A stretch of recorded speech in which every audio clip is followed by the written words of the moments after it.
Okay, good morning. So this morning, because we start a bit late, so I think I'm just going to jump into the new materials. Right, so if we have time, maybe we'll do warm-up exercise at the end. But since we started a bit, not late, but on time, so I like to do warm-up exercise. But let's see if we have time at the end and we do warm-up exercise that I prepare for today's lectures.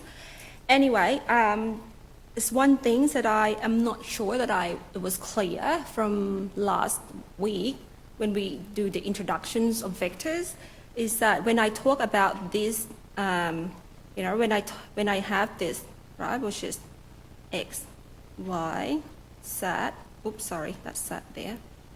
So when I talk about the unit vectors that's on the each of the axes, right, so that you have vector I here, and you have vector j's there now, and you have vector k's here, right? So those I, j, k are unit vectors. So I wasn't sure that you understand that we can write vector I, right, is 1, 0, 0, right? And vector j is given by 0, 1, 0, and vector k, the unit vector on the z-axis, is 0, 0, 0, and 1. Okay, so that is the definitions of ijk, okay, in the component forms. Okay, now you can see that the magnitude of vector I is equal to the magnitude of vector j, and it's also equal to the magnitude of vector k, right? And that is equal to 1. So that's why they're unit vectors, and there's a basis unit vector for the x, y, and z directions. Now, as a result, when I write something like this, like 3i plus 2j plus 4k, right? So that's why we can write it as 3, 1, 0, 0, right? Plus 2, 0, 1, 0, right? Plus 4, 0, 0, 1. So that is equivalent to that. And then, so this is just basically what you have as the multiplications of vectors by a scalar, right? So you can multiply through, sorry, this is plus here, this is 0. So you have 0, 2, 0, plus 0, 0, 4, right? You multiply those through, and as a result, sorry, that should not be there. Okay, so when you add, and then you do adding up of the vectors, right? So you have a vector in R3. So when you add those vectors up, so the x component add each other, the y component add each other, and the z component add each other. So as a result, you can write those 3i plus 2j plus 4k as 3, 2, 4 in the component forms. But I just want to stress that this is basically the translation from vector ijk to its component forms. Because I'm going to touch on that later on today as well. So with this, you need to be able to, if I'm giving you the ijk forms, you need to be able to convert it into the component forms. Likewise, if I'm giving you the component forms, you need to be able to write in the ijk form as well. Okay? All right, so last week we did a matrix, we need a vectors addition, subtractions, and scalar multiplication of vectors. So today we are looking at dot product. Okay, so now we're looking at the multiplications of two vectors. There's two types of multiplication of vectors. All right, so today we're doing a dot product, or we also call it a scalar product. Okay, so on Friday we will be doing the other types of vector multiplication, which we call a cross product. of vector products. So the two types of vector multiplication. So what we're doing today is doing the dot products. Okay, so the definitions of the dot product, right? The definition of it is just like if I let vector u and vector v be a vector in R3. Okay, so basically this is also true for a vectors in R2 and R3. Be vectors. So in this case, I just write it as in R3. So the dot products of vector u and vector v. So can you see that I put the dot right in the middle of vector u and vector v, and that's just important, okay? Because that's telling you that I am doing a dot product. So you can't, when you do a multiplication of two vectors, you need to tell people what you're doing, a dot or the cross product. If I do a dot, I put the dot in the middle. Later on when I do a cross, I'll put the cross in the middle. But you need to have that operation there, so you tell people what you're doing. Right, so the definition of u dot v is equal to the magnitude of vector u times the magnitude of vector v times cos of theta, where theta is the angle between vectors u and vector v, such that you're talking about the smallest angle between them. Okay, so what does it mean here, right? So if I have a vector u and a vector v, say if I have vector u here, I have the vector v. When I talk about the angle between these two vectors, I'm talking about you join the vector u here, right? And you join the vector v at the same starting point, right? So let's say that vector v here. You join them at the same starting point. The angle that I'm talking about, which is angle theta, is this angle here. There is a smaller angle between the two vectors. Obviously, there's some other angle here, right? But this is not what I was talking about. When you talk about the angle between two vectors, is the smaller angle between two of them. Okay, so in this case, it's as indicated in that angle theta between the two vectors. Okay, so you can see that the reason they call dot product a scalar product is that when you do a dot product, you can see on the right-hand side, this is when you get a numbers, right? The magnitude of the vector u is the numbers. Magnitude of vector v is, you come out as a constant or number. Cos of the angle also a numbers.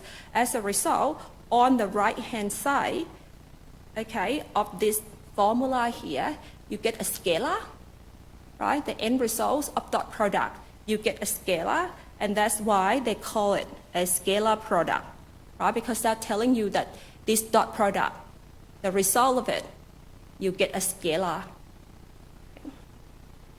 Now, there's something that we can deduce it from this formula here, right?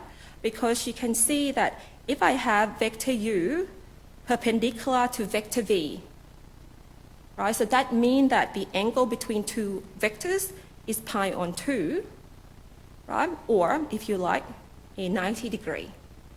So it means that cos of theta will be equal to 0, right?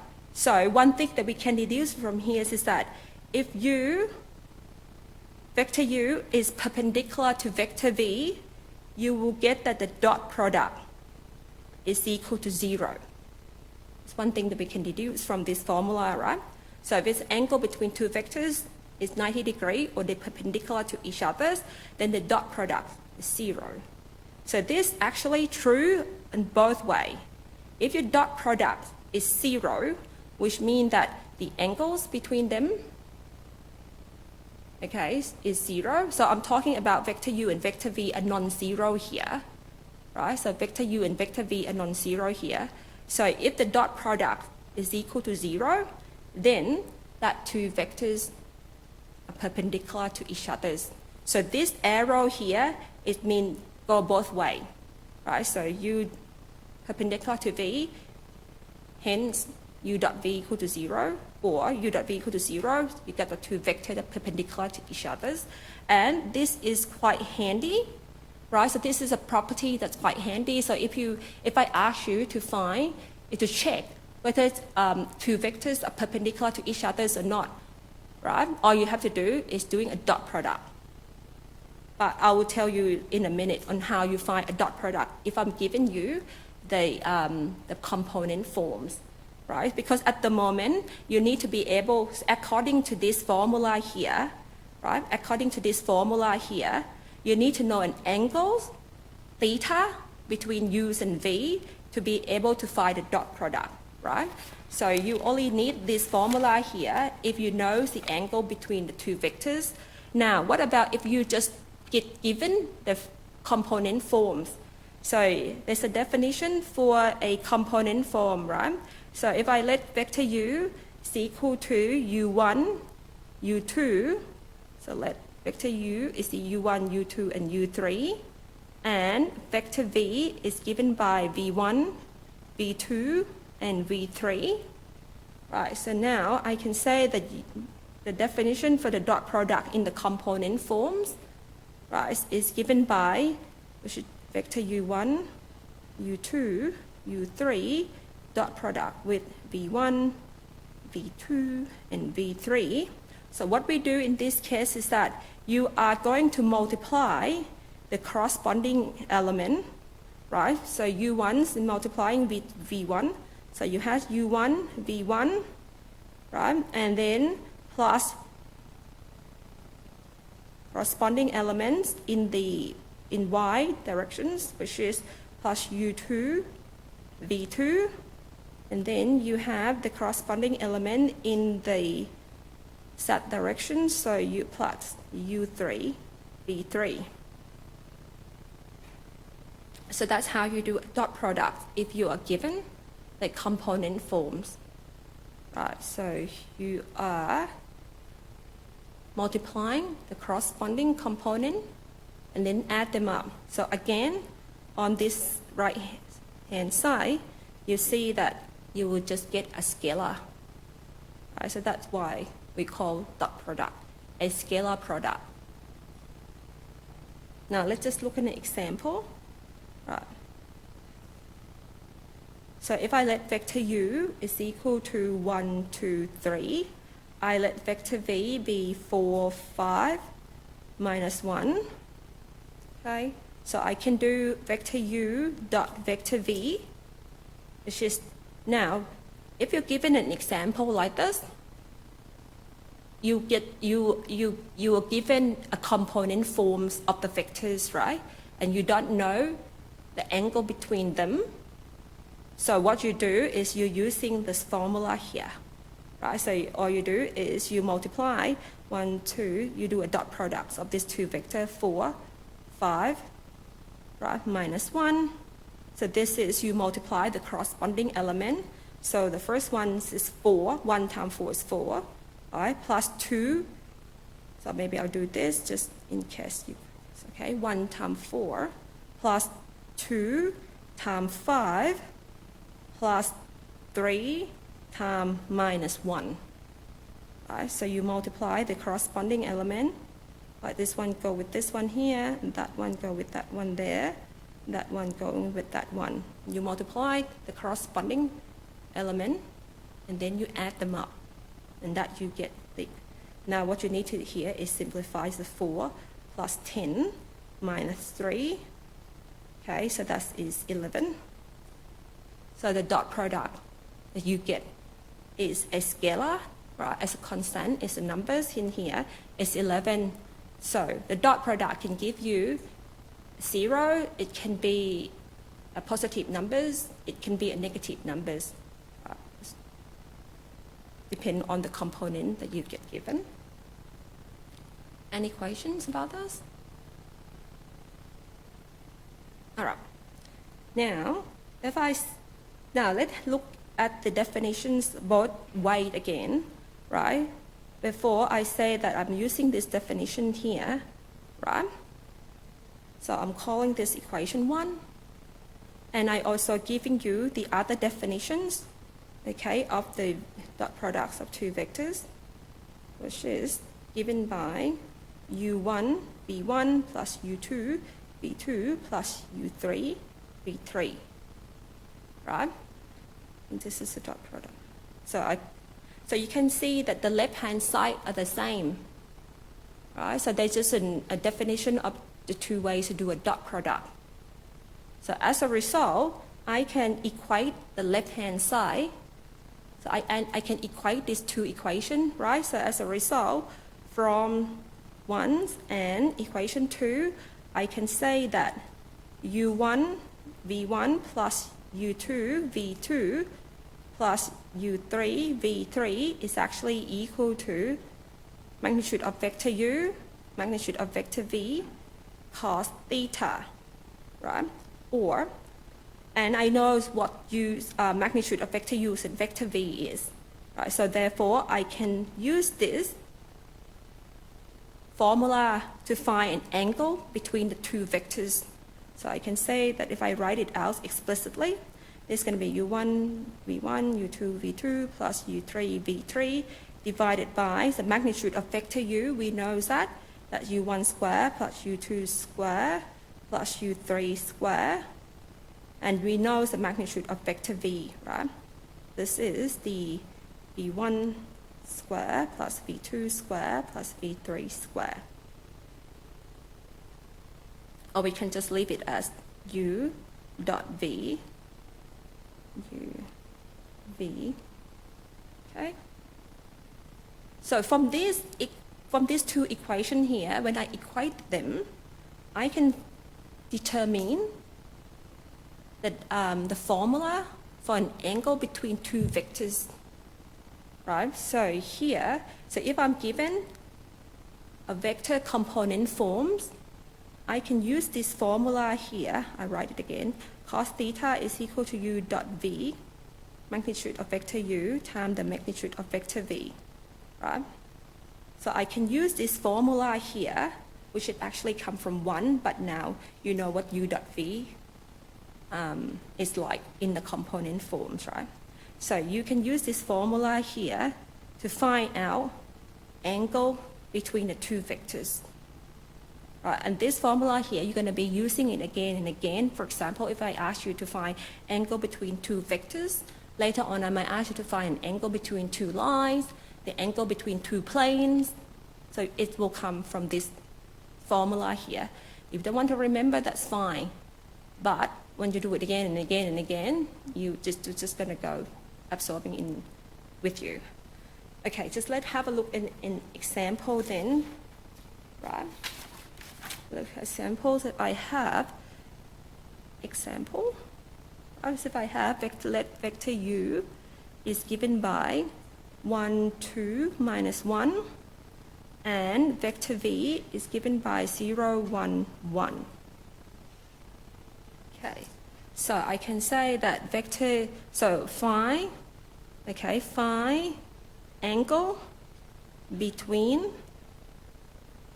vectors v, vector u, and vector v.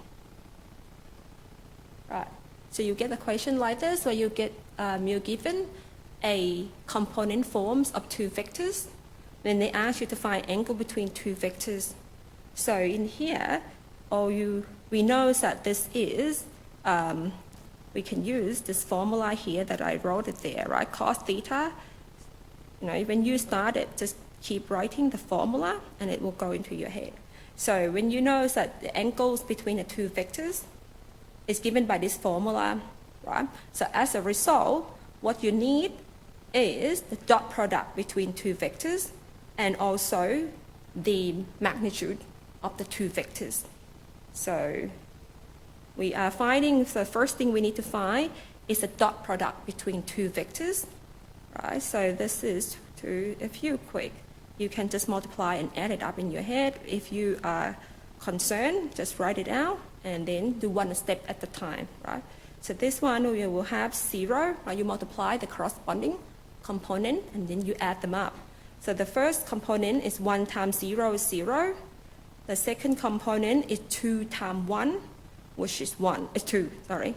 And then the other component is minus 1 times 1, which is minus 1. Okay, so, and then all you get here is 1. Right? When you simplify that, you get 1. Now you do you got the dot products now. So the other thing you also need to find is the magnitude of vector u, right? So the magnitude of vector u is each component square, and then you add them up. So in this case, you have 1 square plus 2 square plus minus 1 square, right? So that's equal to 1 plus 4 plus 1. So this is 6, square root 6. So you got that. So the next thing you need to find is the magnitude of vector v. So likewise, you take the square of each component and then you take a square root. In this case, it is 0 plus 1 plus 1, which is square root 2. Right. Now you get all the information you need to put in your formula. So as a result, you can see that cos theta is equal to u dot v, which is 1, and magnitude of vector u is square root 6, magnitude of vector v is square root 2. So you can simplify this and get that, right?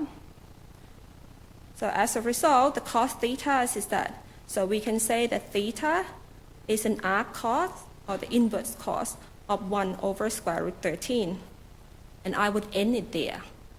Unless you got, like cos of your angles is like 1 over square root 2.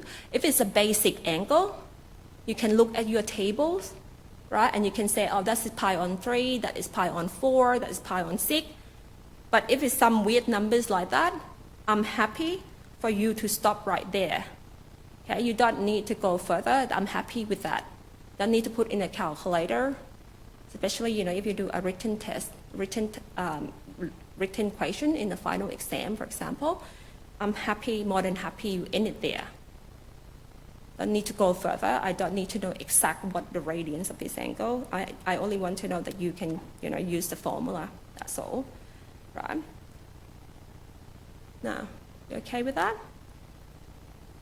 So we can use this formula here, right, to find an angle between two vectors.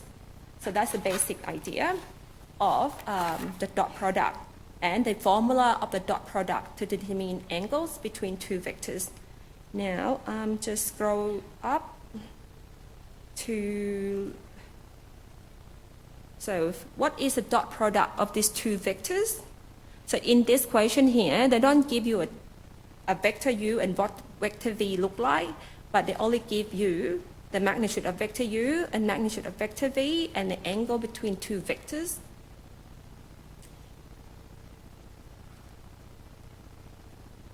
So, as I said, you keep writing it and then you will remember it. So this is a straightforward question, so just, you can substitute what you know in the formula, right? All you need is to make sure that you have the tables of your trigonometric function right next to you, so you can say, what is cos of pi on 3? If you haven't even remembered that already. So what is the answer here? Everyone agree today? Not yet? Yeah, so too simple, so you just said, too easy, right? So 2 times 5 times cos of pi on 3. Right, so everything is already given, so this is 10. And cos of pi on 3, look up your tables of angle quickly. You see that it's 1 over 2. That is equal to 5. That is the correct answer.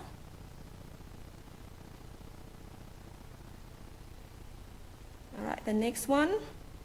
So what is the dot products of this? So same idea, they only want you to make sure that you You know, this question, the purpose of it, just make sure that you write down your formula and you repeat it and you remember the formula itself. So the n, you know, what is your cos of 2 pi over 3? And agree with that? Okay, so in this case, we just use the formula here. So 2 times 2, right, magnitude of u, magnitude of v2, times cos of 2 pi over 3. And cos of 2 pi over 3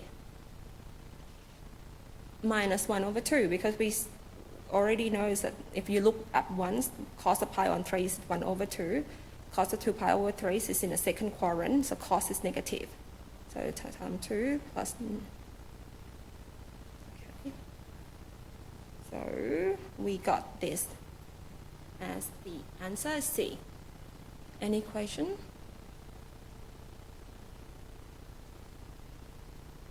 So this equation or give you the angle between two vectors, right? It's already give you angle between two vectors, so you can use that formula straight away. Now let's have a look at some others vectors. Okay, so in here you do a dot product. So I said before, right? So you do dot product. When you have u1 dot u2 and u3 dot v1, v2, v3. So this is u1, u2, u1, v1, sorry, plus u2, v2, plus u3, v3. So the dot product is also applied for the other vectors in other dimensions, right? So for example, if you have a vectors in R2, the same ideas also apply, right? So you do dot product. But you need to make sure that what you dot product with are the vector up in the same dimension, right? So in this here will be u1 v1 plus u2 v2, right? So you need to make sure that the two vectors are in the same dimension for you to be able to do a dot product. For example, you can't do a dot product with one vector in R2 and another vector in R3, right? So that's not possible because you will see that you won't be able to find another component to do a dot product with. So make sure, okay, so dot product with vectors in the same dimension.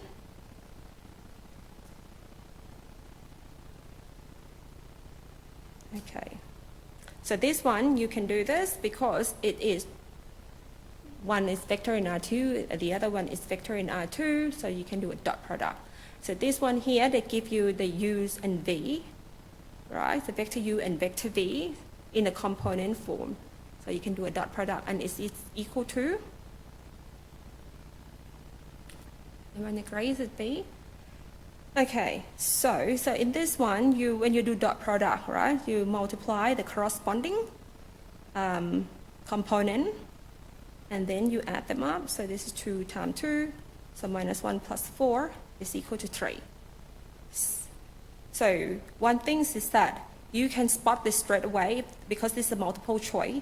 You can see that this definitely not going to be your correct answer, and that definitely not going to be your correct answer because the dot product gives you scalar, right? So this is not scalar, that's not scalar.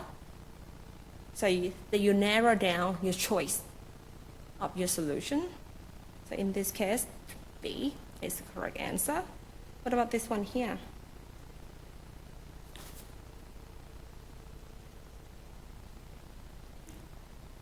Anyone else?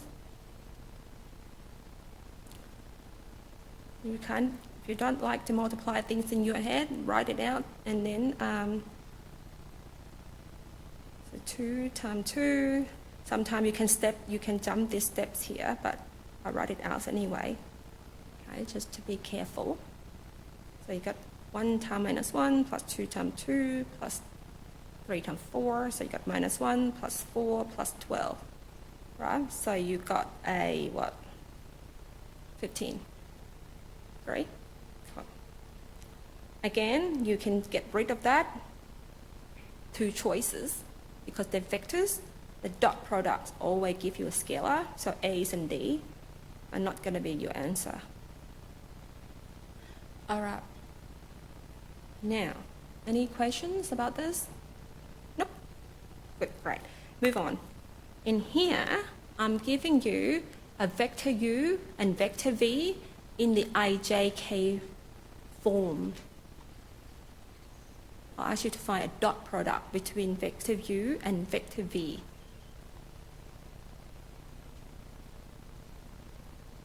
The easier thing to do is to convert the vector U and the vector V in the component form first, right? And then you can find the corresponding element, and then so you can multiply each other's. So the first step, convert the vector U and vector V in the component form so that you clear what is the x, y, z component.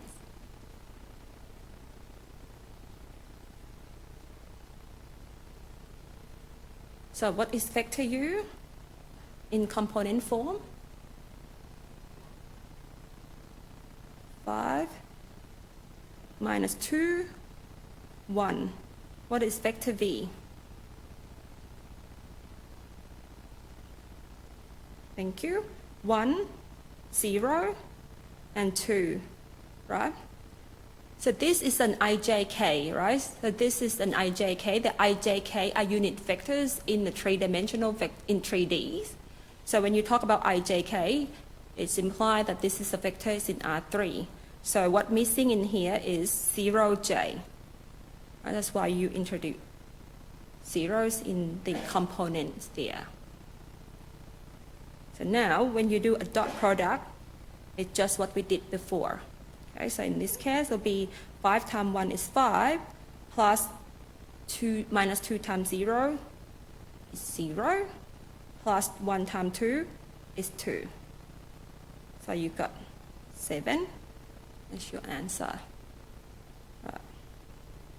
So again, A is definitely not going to be your correct answer because it's a vectors. Dot product will give you a scalar.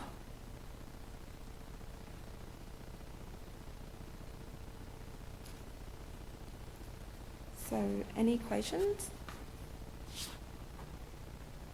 All right, so the next practice one. Now I hope you can do a dot product. I can tell you that you will get given in the midterm test, you'll be given a vector U and a vector V, and I'm going to ask you to do a dot product. You think you can do this? Okay, so it means that you get the marks there. Okay, put that one in the pocket. Keep moving. Okay, so now I am asking you to find an angle between these two vectors. So this is, they're not asking you to do dot products alone. They're asking you that they're giving you a vector U, say vector U here, and a vector V here. I ask you to find an angle between two vectors.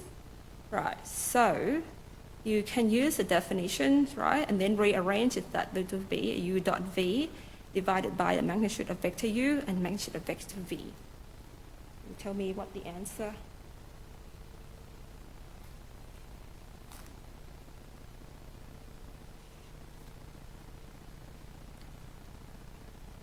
So you can see it here that this one is probably will come out to be a nice looking number so that you can find the arc cost. Right? So you need to probably look in your tables of trigonometric function.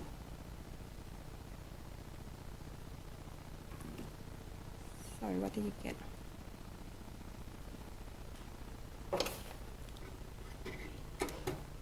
Okay, have a look.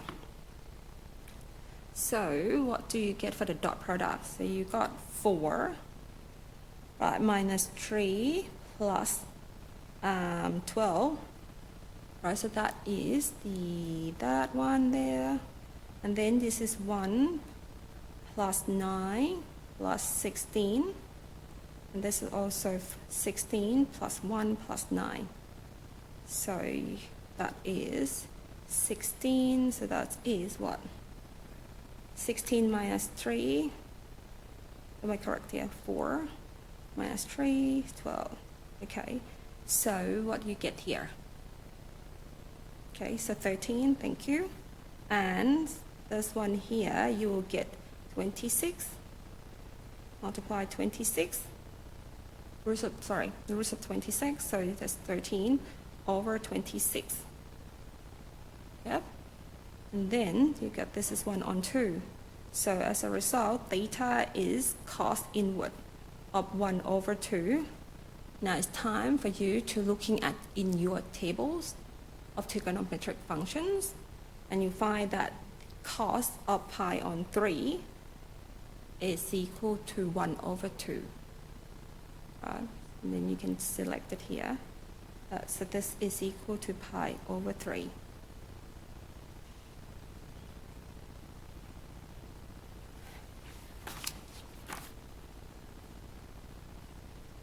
Okay,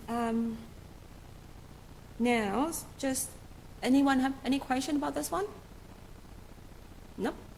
Okay, so I'll move on. Now remember that we talked about the unit vectors, just to revise what we did last week as well. So you have a unit vectors. So if I give you a vector u, right, you can turn this vector u into a unit vectors, right? So we call this vector unit vector u hat, triangular hat here, right? So you can see that if I given you a vector u, you can find a unit vectors, okay, based on that vectors. And then I talk about this as well. We can see that vector u, okay, is parallel to unit vectors of unit vector that made it from vector u, because remember I mentioned that if you can write a vectors, so if I have vector u and say some things like k, where k is a scalar. So if you have two vectors and you can write it as scalar times the other vectors, so this implies that the two vectors are perpendicular to each other. Right? So in here, vector unit vectors is 1 over the magnitude of vector u. So as a result, we say that, as a result we can say that the two vectors are parallel to each other. Okay, so when they're parallel, it means they in the same directions, right? Or they can be, in this case, because 1 over this is greater than 0, right? So therefore, this is parallel and in the same direction.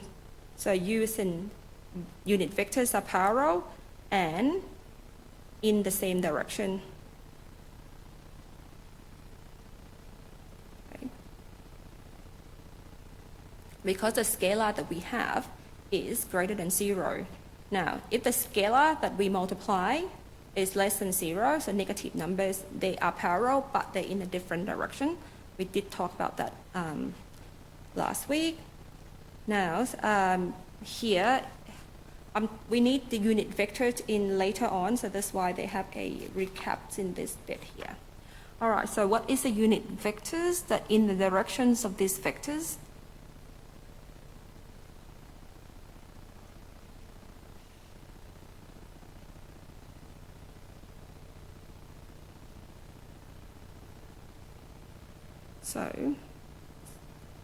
So you're given vector u, right? So this equation here, you only need to find the unit vectors that generated from the vector u itself.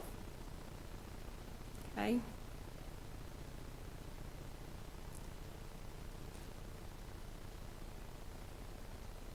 Because you can see that other vectors are also unit. All of these vectors here are unit vectors, but one of them are in the same direction as vector u. So that vectors are the vectors that we can generate in this way. Right? So this will be 3, 4 divided by the magnitude of vector of u, which is 9 plus 16, which is 25, right? Which is 1 over 5, 3 and 4. Okay? And that is 3 over 5 and 4 over 5. So you can see that vector u here, right? Vector u here is parallel to vector unit vectors and in the same direction. Because this here is a positive numbers. So let's, for example, if vector u vectors are pointed like that, the unit vectors will have the magnitude of 1, right? And it will be in the same direction, but the unit is only 1.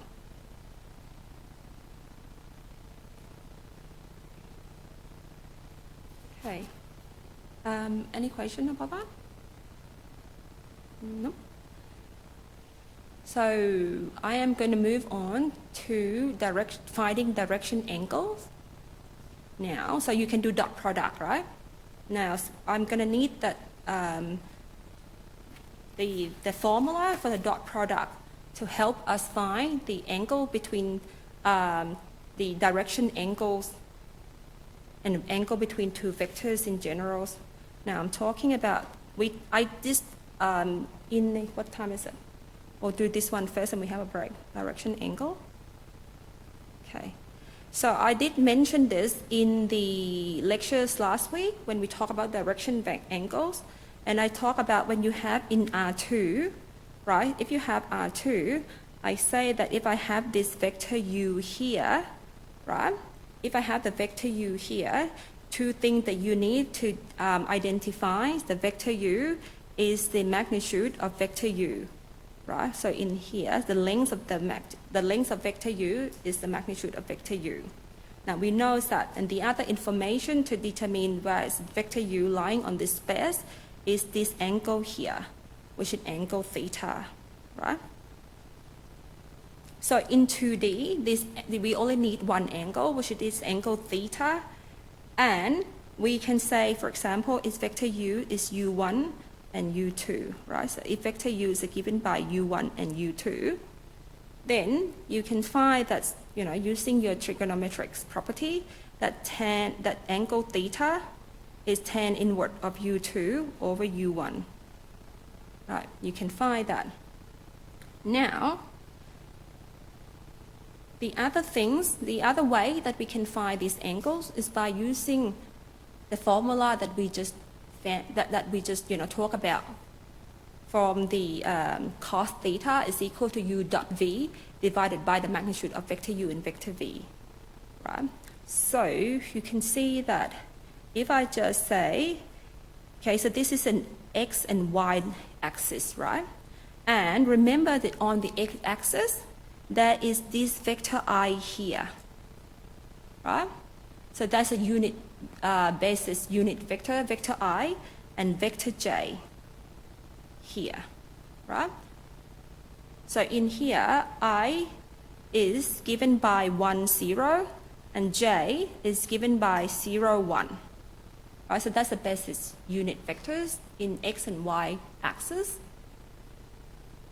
Okay, now I know that this angle theta here is an angle that vector u make with the x-axis,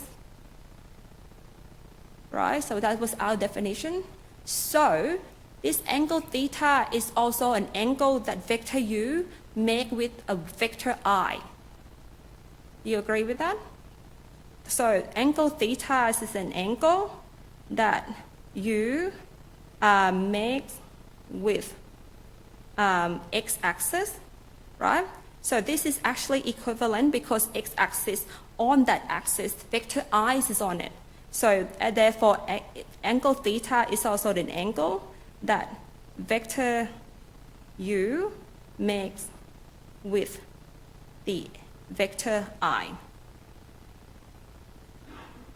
So we can therefore, using our formula, cos theta is equal to vector u dot vector v, magnitude of vector u dot v, right? So this is, we know this formula here.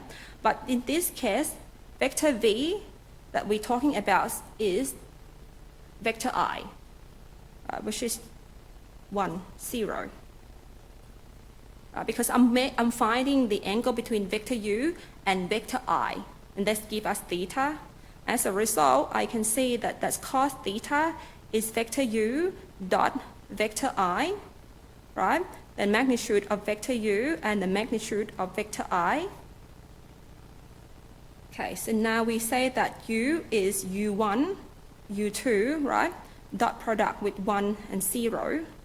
And this is magnitude of vector u. Just leave it like that. We know what it like. So, and then the other one is just 1, right? The unit vectors is 1. The magnitude of unit vectors is 1. So when you multiply the dot product, this will be u1, okay, divided by the magnitude of the vector itself. And this is actually makes sense, right? Because if you're looking at this formula here, right, so this side, so cos, if you're looking at the formula here, cos theta, right, is, cos is the closest, right, looking at here, this is u1, so this is u1 divided by vector u, right? It's the property of the triangles, right? So if you're looking at this side here have the size of u1, right? And this side here is the magnitude of vector u. So as a result, from this picture here, you can deduce also that cos theta is u1 divided by the magnitude of vector u. So, and that's also come out when you do a dot products here, right?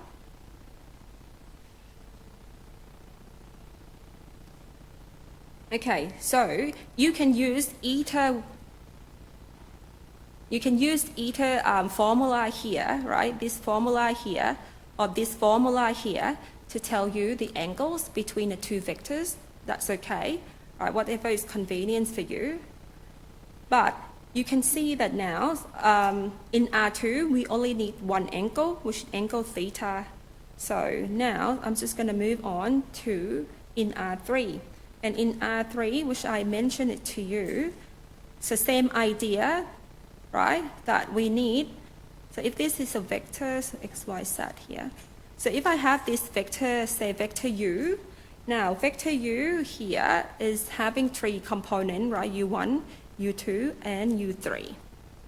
Okay, now I say that we need 3 angles, right? We know the magnitude of vector u, that's fine. But to specify this angle in space, I need one thing we know, the magnitude of vector u, but the second thing that we know we need is the angle, right? Angle alpha, which is the angle that vector u make with the x-axis. So angle alpha is the angle that vector u make with, okay, makes with the x-axis, right? And we also need an angle beta, which is an angle that vector u makes with the y-axis. So angle beta is an angle, right? It's an angle that vector u makes with the y-axis.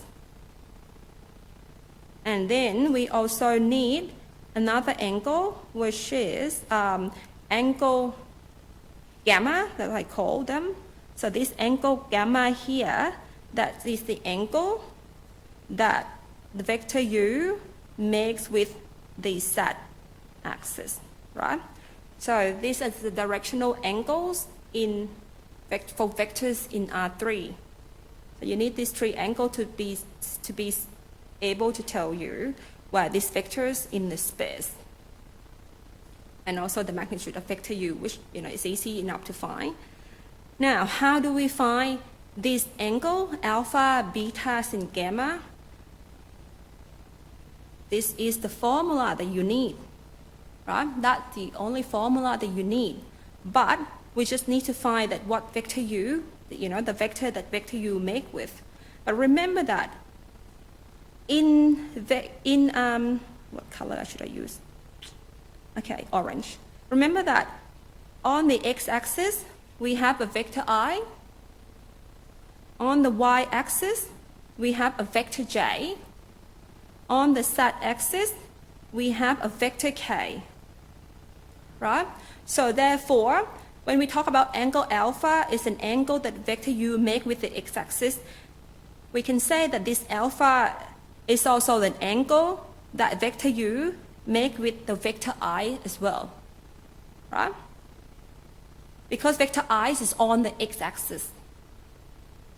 Right? So same thing, I can say that angle beta is an angle that the vector u make with the y-axis.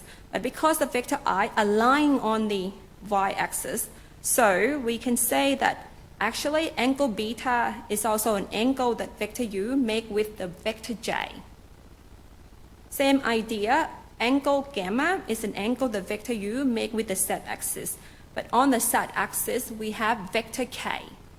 Right? So the same thing, so the angle gamma can be thought of the angle that vector gamma, making it with the k, vector k.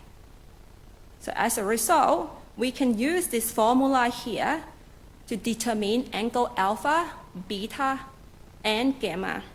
Right, so same idea. So if I'm going to find angle alpha, right? So I know that cos alpha is equal to vector u dot vector I, right? Because vector I is lying on the x-axis. And the magnitude of vector u times the magnitude of vector I, which is 1. We know that. So this is, therefore, if I expand this out, this will be u1, u2, u3. This is 1, 0, 0, right? ijk. This is, I talked about that in the beginning. So I'll leave this as is at the moment. Right? So when you do a dot product between those two vectors, you multiply the corresponding element and then you add them up. So you can see that all you get is that. Right? So the component u1 divided by the magnitude of vector u. Okay, so you can be able to, now, if I were to find cos beta, right, so cos beta is an angle that the vector u make with the y-axis or make with vector j. So I can find that by using the dot product formula. So vector u dot vector j divided by the magnitude of vector u times the magnitude of vector j. And we know, so I can expand this out, u1, u2, and u3, dot product with 0, 1, 0. Right, that's the definition of vector j. And the magnitude of vector j is 1. So we only have the denominator is the magnitude of vector u. So when you do dot product, you multiply the corresponding element and you add them up. You can see that the only one that non-zero is u2.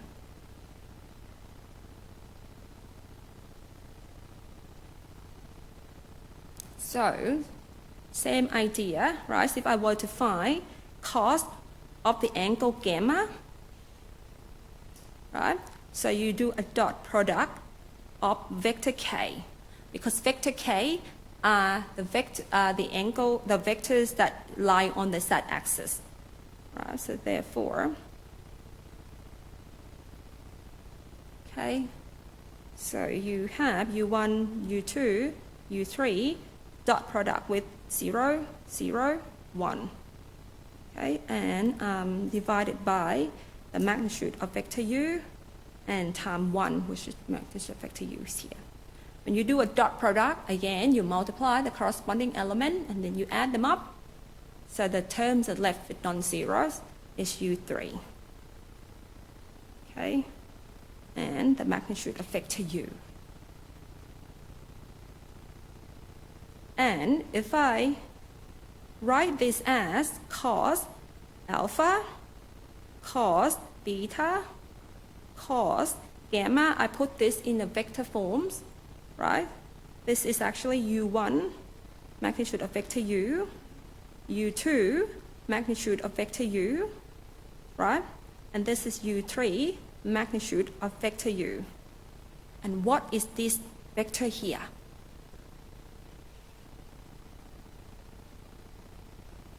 What is this vector on the right-hand side?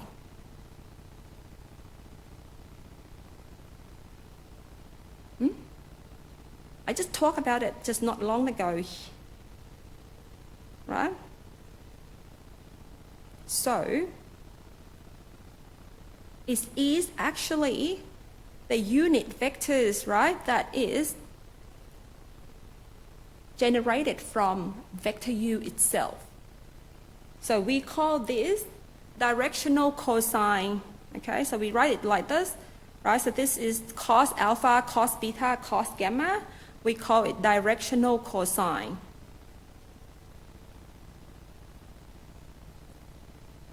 Okay, so later on, if you were to find an angle, all you need to do is, cos inverse of u1, right?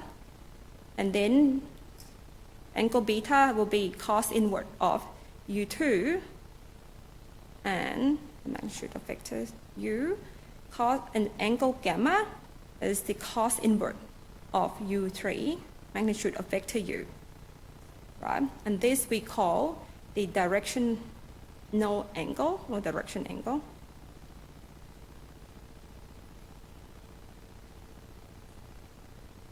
So when you were asked to find an angle, direction angles, you're first finding the direction cosines, and that is equivalent to finding the unit vectors of vector u, right?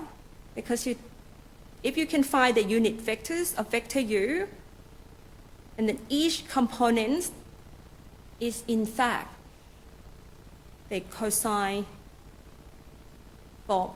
values, and then you can do the you can take the cos inverse, you find the angles.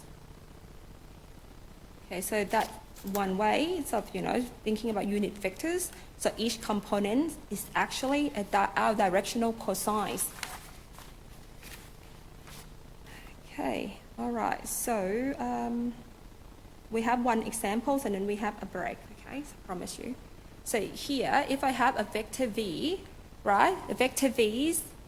So now I want to find these direction angles of that vector v's. So first step is to find the unit vectors that is made from vector v, right? So I need to find the magnitude of vector v. So in this case, it's 3. And then this is the unit vectors that we created from vector v, right? So and this is the components of it. And what we just find out is that actually the directional angle with vector v, okay, is coming from this component here. Cos of alpha is actually 1/3, cos of beta is 2/3, and cos of gamma is minus 2/3. Right, so this is our directional cosines. And then to find the angles is to do it in cos inverse. Right? So in this example here, this is an example that in the lecture notes, you probably need to use a calculator here, but I can assure you that this types of question will not be in the exam because you don't need the calculator in exam. Right? But the concept is that, if you were going to do this in my test, right, writing test, when you write this, right, I am happy to just say that this is 1/3.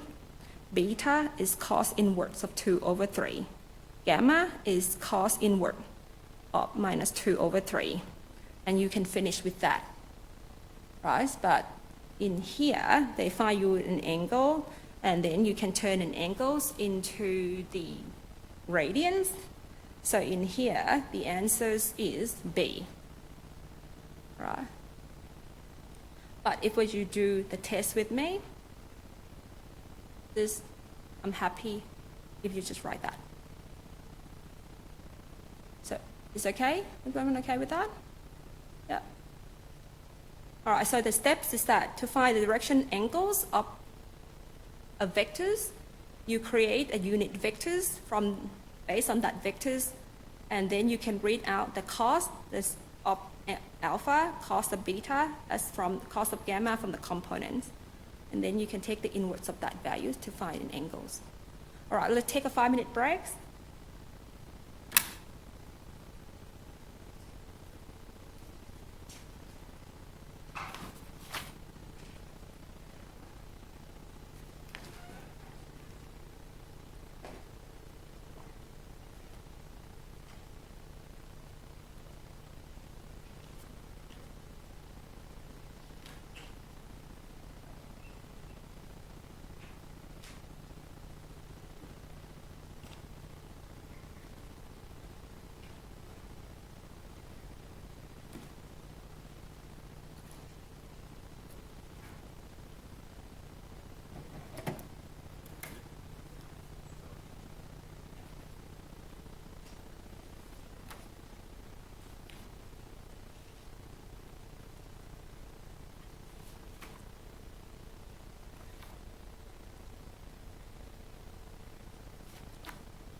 So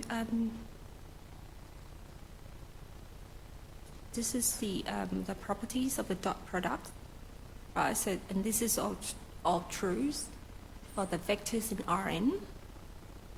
Okay. So here, you know, like vectors, like what we talk about when you try to prove some things, like this is in linear algebra. So to prove this, right, we'll just pick one to prove, for example.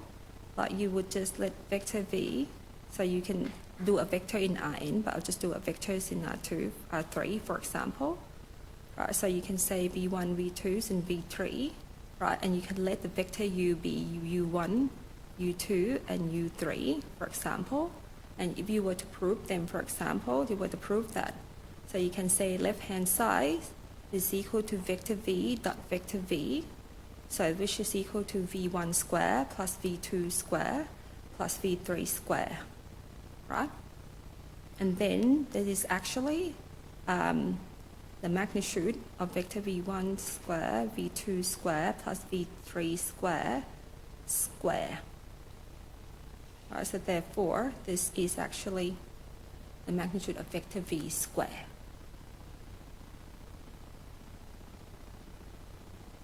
And this is equal to the right-hand side.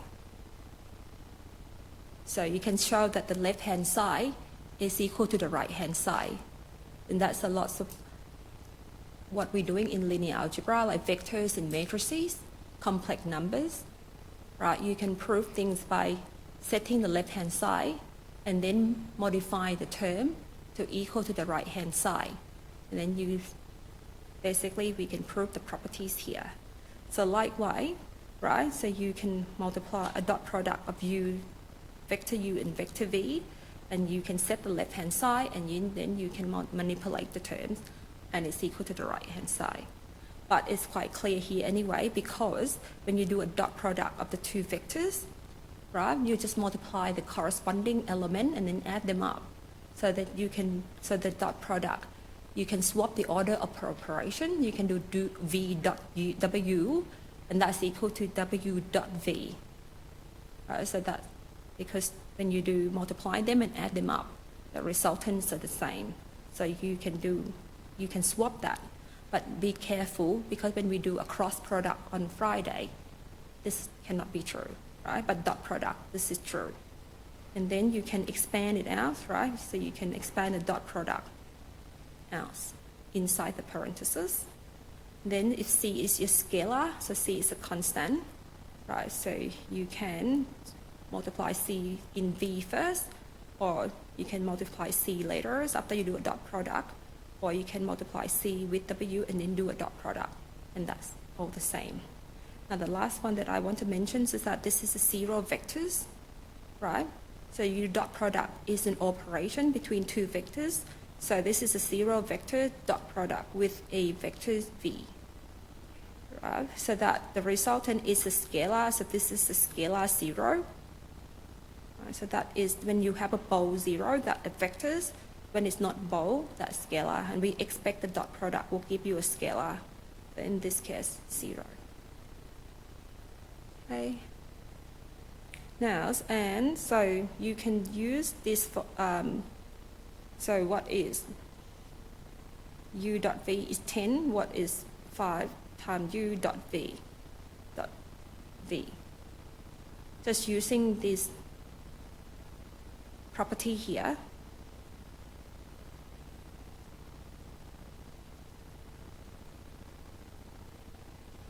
that properties, you already given u dot v is 10. So you would just use that properties, right? So the answer is, yep, thank you. So that's equal to 5 times u dot v. So u dot v already given, so that's 5 times 10, so 50. Okay, so simple properties, but sometimes when we do things, it's quite useful. And then, any question about that before I start on projection vectors? All right, so we can move on now. So we are looking at projection vectors.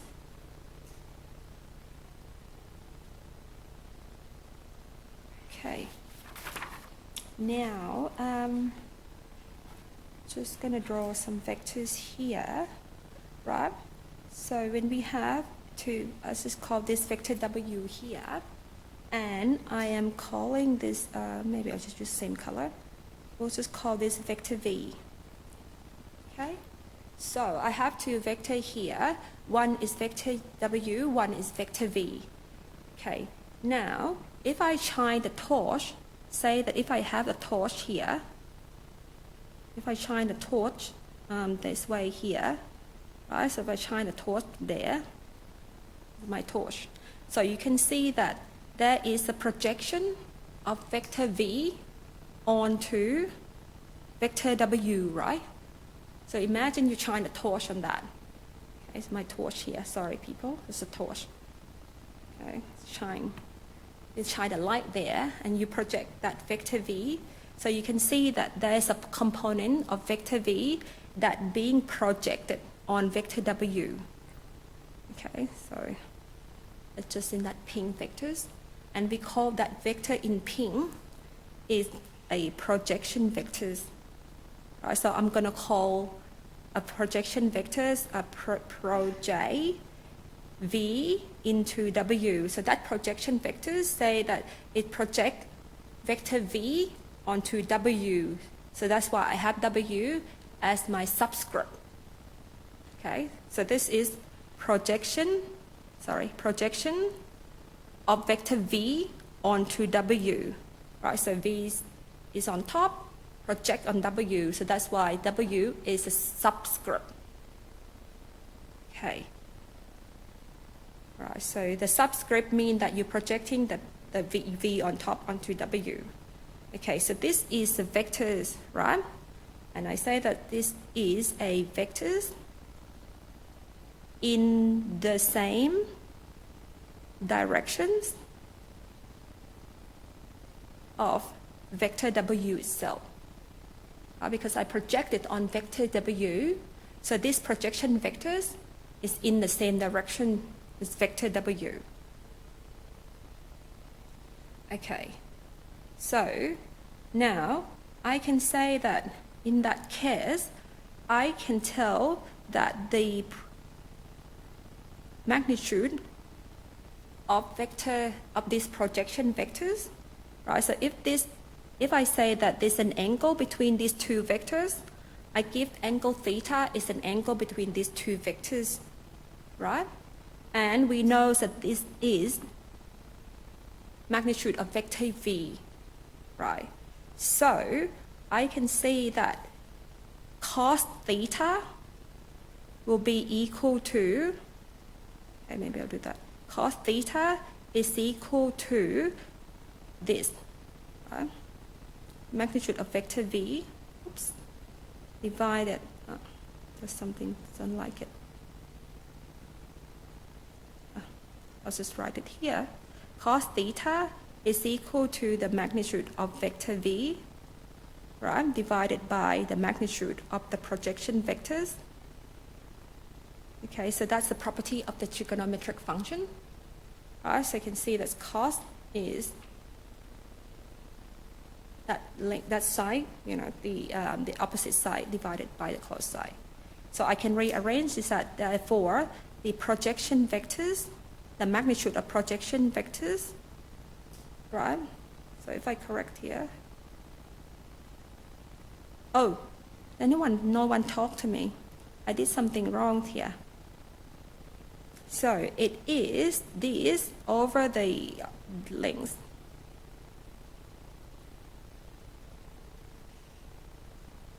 Now, yes? Right, so the cos here is this length here divided by the length there. Okay? So as a result, I can write that as vector V, magnitude of vector V, cos theta is the magnitude of that projection vectors. So now I know the magnitude of that projection vectors. But remember, to be a vectors, you need the magnitude and you need direction. right? So now we know the magnitude. So what I'm trying to do now is I'm trying to find the projection vectors, but I know the magnitude. Next things, I need directions. Remember, so the projection vectors, you need to have length, right? And GTH. So you need to have length and you need to have directions. So that is how a vector works, right? I know the length already, which is given by that formula. Now I need the directions, and we know that this projection vectors is in the same direction as vector W. Right, so we can say that, so I know what the length is like, right? So I know the length is that, right? Now the directions is, this vector here is in the same direction of vector W, but we can't use the vector W itself because the vector W is they have the length of it. But we only need the unit of vector W, right? Because that unit vectors are giving direction. Like vector I, j, k give you directions in x, y, and z. Unit vectors W give you the same direction of vector W. But because the unit is 1, so it doesn't interfere with the length of the project vectors itself. So now you've got everything you need now. We've got everything we need now to find the project vectors, right? We need the length, we got it. We have the direction, we got it. So now we just try to simplify this a bit, right? So we know that the magnitude of projection vectors is given by that, right? We just found that out. And this is a scalar multiply of vectors, right? Scalar multiply of vectors. And I can simplify this even further, right? I can simplify it even further because remember that cos of theta, right? So cos theta. So remember here, I can write using that cos theta is given by the magnitude, the vector v dot vector w, right? So if you're looking here, cos theta, I can find it from vector v dot vector w, right? Just the formula that we know is the angle between two vectors, right? So I can find that cos theta is given in that way. And I can use this here, this star here, and substitute in here, substar in here, okay? Which is cos. So I can say that this is basically v dot w times the magnitude of vector v and w here.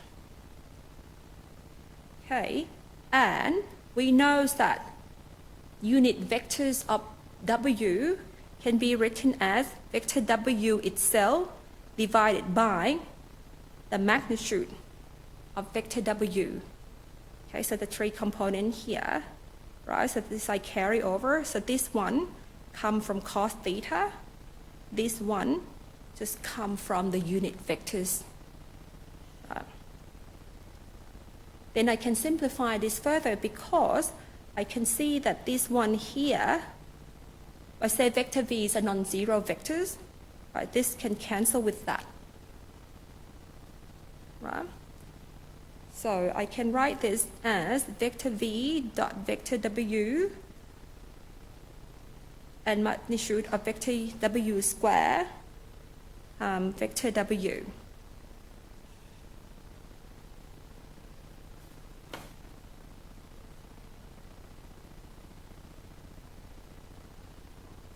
And I think that is the formula that is given in the lecture notes. Or if you like to, we can even say that this is vector v dot vector w, right? And this is vector w dot vector w using the relationship, the property that I just showed you before. And that's it. So you can see that this is a scalar multiply of vectors, right? So the end result is the vectors. So projection vectors is the vectors, right? So you have this scalar multiplied vector W here. But all the idea is just coming from here. So I mean, if you want to, put your formula and take it with you to the midterm test, that's great. But if if you want to know the basics, it's just basically the magnitude times directions, and the magnitude we can find that by vector v, magnitude of vector v cos theta, right? And directions is unit vector w, and then from there so on, you can simplify your formula. But to be on the safe side, write the formula, take it to the test with you. Okay. But you just need to make sure that this is vector v projects onto vector w. Okay, so the equation might be a vector A project onto vector B, for example. So you need to be able to replace that with vector A, vector B, respectively, right? Okay, look, yes? No, the projection vector is always parallel to vector W.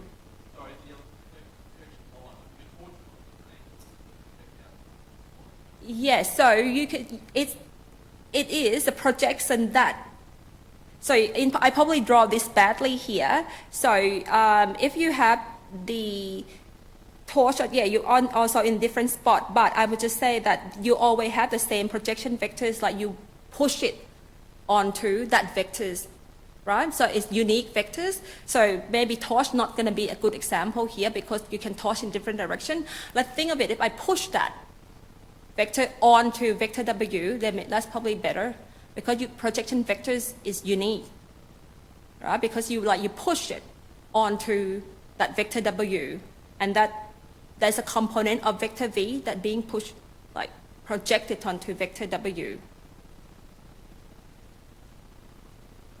So yeah, so this is probably to draw a picture. So this is probably had to be perpendicular. I mean, say aligning these things here, had to line it like that, right? In the same.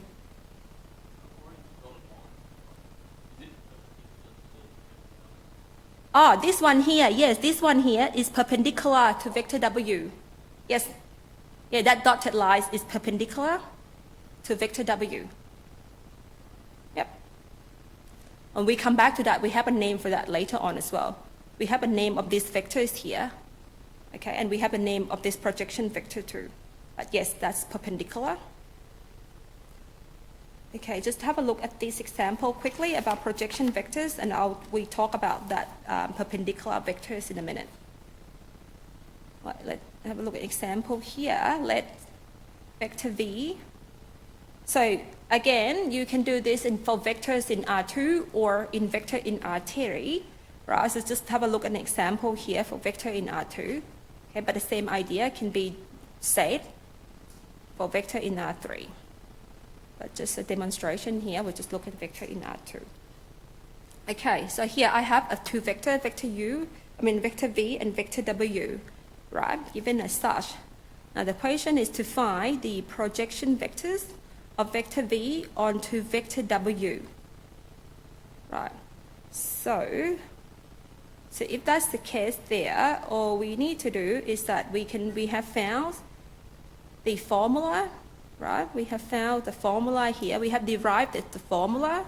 So we can say that the projection vectors, that projection vector V onto vector U is given by vector V dot vector W divided by this dot products of vector W and W, and this is scalar multiply the vector W itself. So the projection vectors always parallel to vector W. Okay. Now, we know it's a dot product, right? So this is 2, 1, dot with 1, 3. So this is 1, 3, dot with 1, 3. And this is vector W is 1, 3. So what inside this bracket here is a scalar. Right, so you have 2 plus 3, right? And that would be 1 plus 9. Right, so you multiply, dot product, multiply the corresponding element and then add them up. So, and this is vector 1, 3.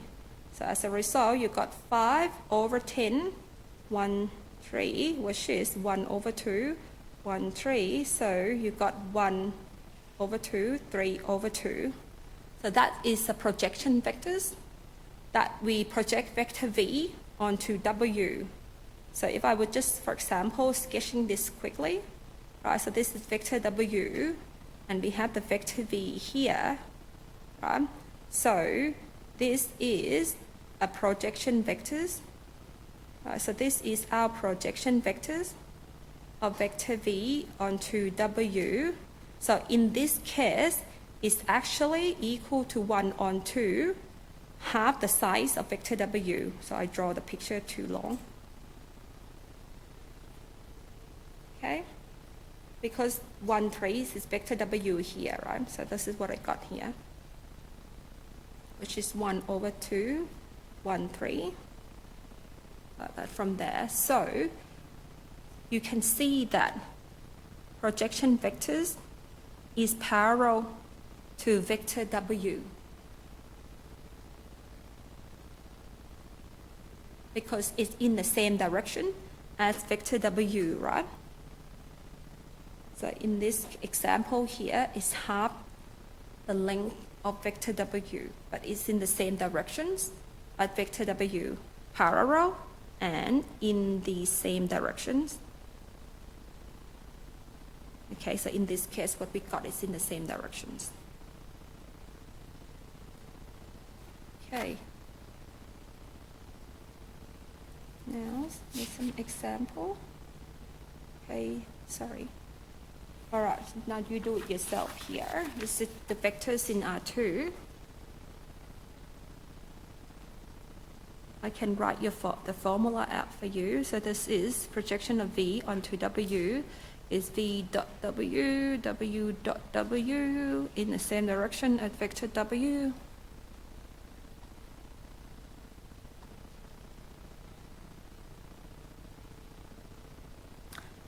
So this is quite straightforward. Maybe this one, you only need to draw pictures and you would know. You can use this formula here, but sometimes you just draw pictures, that'll be fine too. Because say this is 4, that's 3. So this is, let's say this is vectors, your vector V, right? And then you are projected into this vector here, which is vector W, right? So vector V is given by 3, 4. Oh, this is 3, this is 4.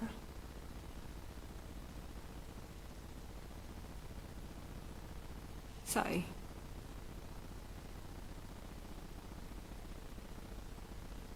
when you project that into, it's like when you project that, it's your x-axis, all right? So that is actually the x component itself. Right. So therefore, it is 3, 0, right? Because you project it onto the x-axis. So it's the vectors, the length will be 3, and it's in the same directions as the vector W.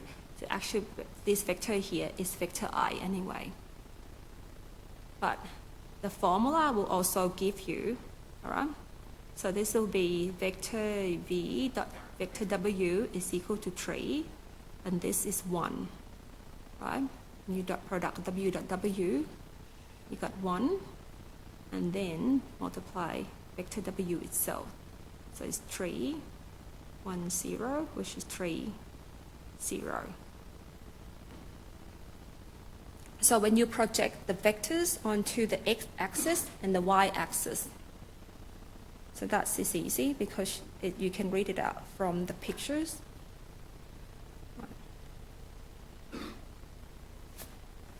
All right, so the last topic, which is related to this, projection vectors. Now, we are going to be calling these projection vectors. Where's it gone? Okay, so to do this, I want to actually, sorry, I'm just going to move these pictures up in here, and then I'm just going to move that there. Okay, there, zoom it up. There. Okay, now I am going to call a projection vectors. There's another name for the projection vectors. I'm going to call this vector a vector v parallel. Okay, so this is vector v parallel. Okay, now, and there's another vectors which is called, a vectors v perpendicular.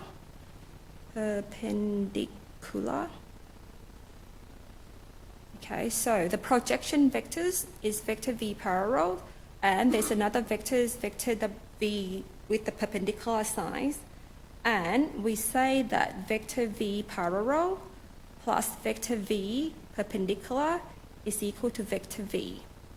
Right, so I'm telling you a bit where this comes from. Okay, so what it's come from is come from here. Now, remember that we have a vector v here, right? We have a vector v here, and vector v is being projected onto vector w, right? Vector v is being projected onto vector w. That's why we say that this vector v parallels is the projection of vector v onto w, right? And then we say that that is that perpendicular vectors. Okay, so there's a perpendicular to vector v parallel and to vector w. And this is why we call this vector here vector v perpendicular, because this is perpendicular to vector w, right? So v parallels is parallel to vector w. The vector v perpendicular is perpendicular to vector w, right? And with the additions up to vector geometrically, you can see that vector v, so geometry, right? Vector v parallel, add vector v perpendicular, so the arrow that way, and you join the arrow, okay, you join the end of the other vector this way, so the end result is vector v. Okay, additions of vectors geometrically. So now, you know vector v, right? Because you need vector v and vector w to find vector v parallel. So in this equation here, the only unknown is vector v perpendicular. So we can say that vector v perpendicular is equal to vector v subtract vector v parallel.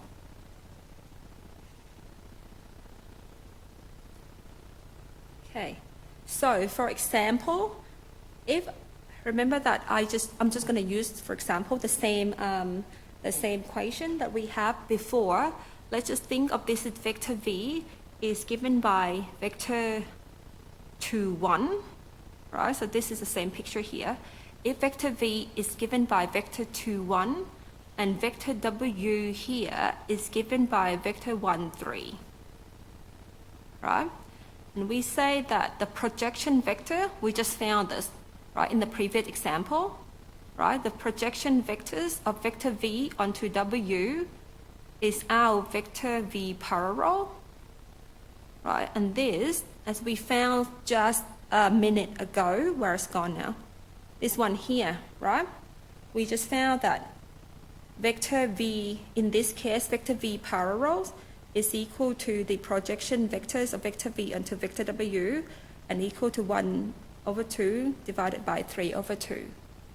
Okay, so I'm using this example here, right? So this is what we just found, right? And therefore, we can come back to here, and what we already found that this is 1/2, 3/2, right? From the previous slides. So now I can see that in this case, I have vector v, right? I have vector v, which is given. Now I have vector v parallel, which we just found from the projection vectors. So therefore, I can find vector v perpendicular, and vector v perpendicular is come from vector v minus the vector v parallels, which is equal to 1 subtract 1 over 2, 3 over 2. And this is a vector subtraction that you can find by just subtracting the corresponding components. Right, so you have 2 minus 1 over 2 and 1 minus 3 over 2. So in this case is 3 over 2 minus 1 over 2. Oops, sorry. So now we can find the components for this v parallel and v perpendicular. Now, so we can check, right? If you want to check whether you get it correctly, one thing you could do is that vector v, right? Vector v doesn't write me. For example, you can check that vector v.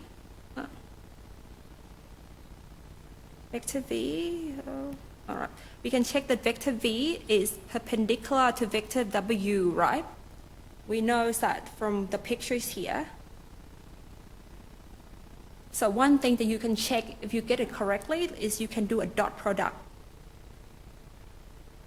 Right? So if the dot product is 0, then definitely you get it correctly. Right, 3 over 2 minus 1 on 2, dot product with the vector w. So in this case, you got 3 on 2 minus 3 on 2, which is 0. So therefore, the answer that you got is correct because u dot vector, remember we talked about this at the beginning. If the dot products is 0, two vectors are perpendicular to each other. Okay, so the step, if you are asked to find the perpendicular of vector v parallel, so first step is that you are given vector v and the vector that you're going to project vector v's on, right? So the step is that you're usually given vector v and w, so you can find v parallel by computing the projection vectors, right? And this is vector v dot vector w divided by vector w dot vector w, right? And scalar multiply vector w. And then you can therefore have a relationship that this plus that must equal to vector v itself. And we can then compute this as vector v minus vector v parallel. And just as the steps here. All right.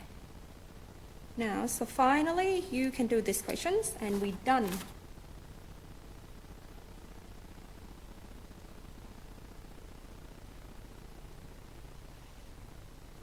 Okay, so what I just did there. So now you're given a vector v, and you're given a vector w. Right, so they ask you to find a vector v parallels here, and a vector v perpendicular. Right? And vector v parallels is actually the projection vectors of vector v onto vector w, which is, right again, v dot w, w dot w, scalar multiply vector w.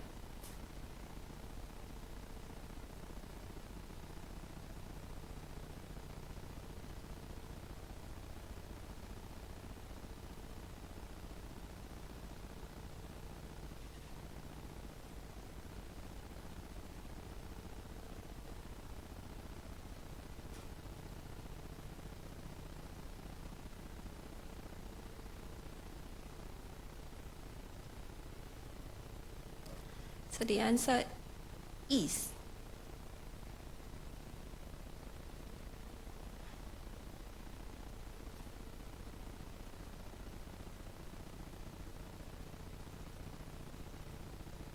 C. Right. Everyone get C too? You packed up, you got C? Cool. Yeah, so did you all get C? Right, so you find that the vector parallels is the projection vectors, right? Which is vector u v dot vector u. Oh, I keep writing this. Now I remember everything because I'm keeping writing it. So this is 2 plus 1, and this is 1 plus 1, right? And this is a scalar, multiply vector w is 1 and 1. So this is 3 over 2 of vector 1, 1. So which is 3 over 2, 1, and 3 over 2. You stop it there if you have the multiple choice, but because it's only one choice, it's correct there. Anyway, so you got that, and you can therefore now find vector perpendicular as vector v minus vector v parallels, which is 1, 2, 1, subtract 3 over 2, 3 over 2. So you got 1 over 2, and then minus 1 over 2. So the correct answer is therefore C.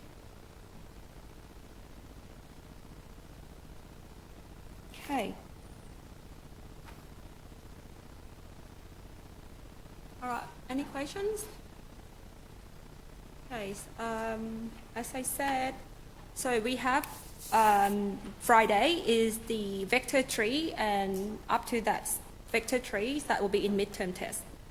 Okay, so and then next week we do a revision lectures on Tuesday, and on Friday we just Q&A, so we can do Zoom. If you prefer Zoom, or you prefer me to come in here? It's Zoom, okay? So you can join in, and I will have the room. I'll open the room for 2 hours. So instead of, I'll come in here, you can just join in, ask question, and you can go and join in again. Is that okay? I'll send you information via Canvas anyway. Anyway, yeah, I'll see you on Friday. The practice test paper is already on Canvas, okay?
we're not having anyone here at the moment. So, just gone. Or you can come to see me, okay?